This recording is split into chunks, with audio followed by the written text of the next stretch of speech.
ॐ जयन्ती मंगला काली भद्रकाली कपालिनी दुर्गा क्षमा शिवा धत्री स्वाहा स्वधा नमस्ते ज्वाला करालवतीग्रम अशेषासुरसूदनम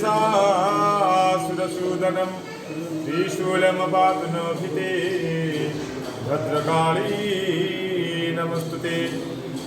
आगामी नवेम्बर मास 4 तारीख मांकर जो महायज्ञ आरंभ हो दीपावली ठारू 7 दिवस व्यापी माँ पाखे महायज्ञ होता है। प्रथम दिन माँ वेदमाता, द्वितीय दिन महाकाली बेश, तृतीय दिन राजराजेश्वरी, चतुर्थ दिन सिंहवाहिनी, पंचम दिन माँ जगधात्री, षष्ठ दिन महासरस्वती, सप्तम दिन माँ महालक्ष्मीश्वरी भक्त मान दर्शन देती। भक्त मान मनोवांछा परिपूर्ण करने राज्य राज्य बाहर ये देश दर्शन करने आसी माँ पीठे उपस्थित होता।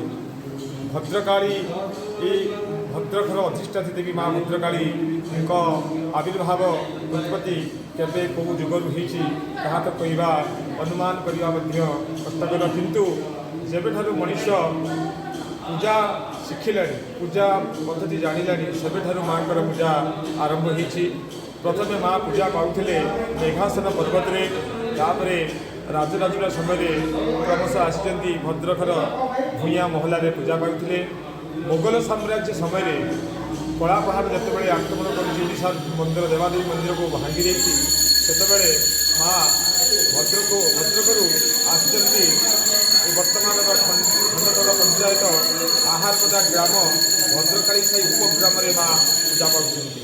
माँ गोटे हाथ में खड्ग, गोटे हाथ में चक्र, गोटे हाथ में रुद्राक्षर माला और गोटे हाथ में माँ कृष्ण को कोले धरी। ये माँ भद्र जीभ बाहरी नहीं, गोटे हूँ काली, से काली किंतु माँ उग्र रूपा धरती। माँ शांत शांत सहित उग्र मिलन होती। से गोटे हाथ में खड्ग चक्र उग्र उग्र उद्यत कर धरती, आ गोटे हाथ में कृष्ण को कोले धरी। से ये जो काली पूजा दिन विशेषत्व हूँ माँ माँ हूँ से दिन माँ जो जीभ लगी थाए यही रूप दर्शन करने बहु लोग आसी था। से रात्रिकालीन पूजा होता है माँ एवं माँ रीतिनीति अनुसार सबू सेवायत मानक सेमानकर पूजा करार अधिकार दि जाए। पूजा सका पुणी राति पर्यंत कार्यक्रम चली था। सका 6टा सुधा माँ आरती, तापर माँ बेश स्नान है माँ को बालभोग लगी था। गोटाक बेले माँ अन्नभोग, द्वितीय तापर मंदिर माँ को विश्राम दि जाए। तापर माँ